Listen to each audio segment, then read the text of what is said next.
Hi everyone, I am back with another video, and today we are going to be talking about a theater teacher's guide to self-care. We're always the ones in the building that are usually the first ones in and the last ones to leave. Um, but we have to take care of ourselves too.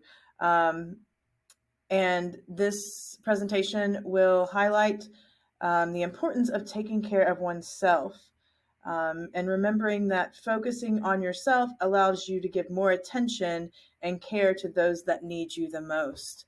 When we're pulled in 500 different directions, what are some things that we can do as humans to really focus on taking care of ourselves?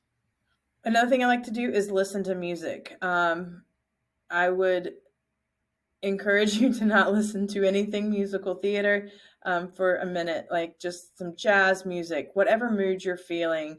If you like 80s, rock and roll, then listen to that. Sometimes I like to listen to the Beatles, just whatever mood you're feeling. Feed your soul with that genre, because I know we listen to a lot of different things, but listen to music sometimes for enjoyment and not just for work. Choose your battles. Don't get stuck on things. If you if a set piece is not working, do you have to have that set piece? Are there other alternatives? With students, choose your battles. If a student um, can't come to rehearsal one day because they're sick and you think your show is going to fall apart, what is it that you're going to advocate for? um, and then don't sweat the small stuff. Things happen. It's live theater. Um, you know, find alternatives rather than really getting down on yourself. So, if that one rehearsal doesn't work out, um, think of a plan B. If the blocking a certain scene doesn't work out, think of how else you can do to maybe simplify. Um, with choreography, I remember when we were doing Footloose, there was one number, and I saw, the vision of how the scene should look, how the choreography should look, and the students just weren't getting it. Um, and they were getting frustrated. I was getting frustrated, and that wasn't a battle I probably should have chosen, because it led to tension.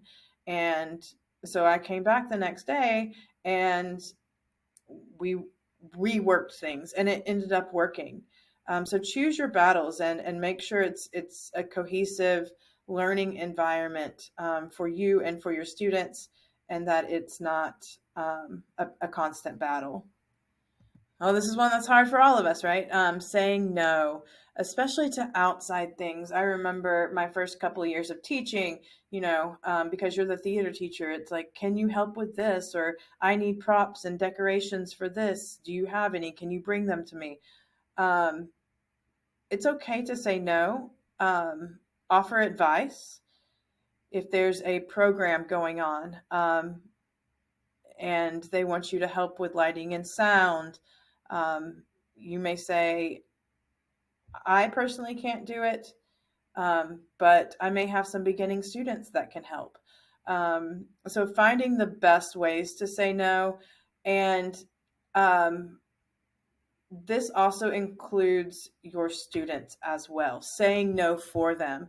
It's hard for them to say no to adults. So sometimes we have to be their advocate, especially the technical kids. There's a band concert, there's a chorus concert, there's, an assembly. They always want tech kids to run the lighting and sound. Um, you can't overwork them.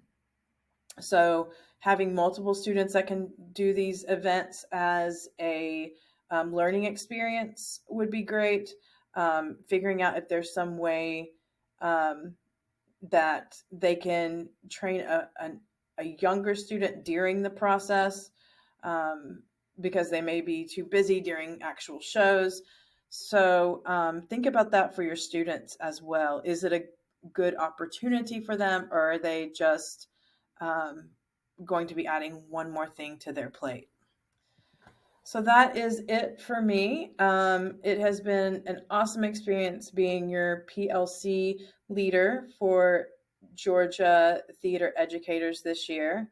I hope you guys have a fabulous and restful summer, and that you don't forget to take care of yourself and spend time with families, and enjoy your break, and be ready to come back with a new mindset, and ready to have a fabulous season for next year. Have a great summer.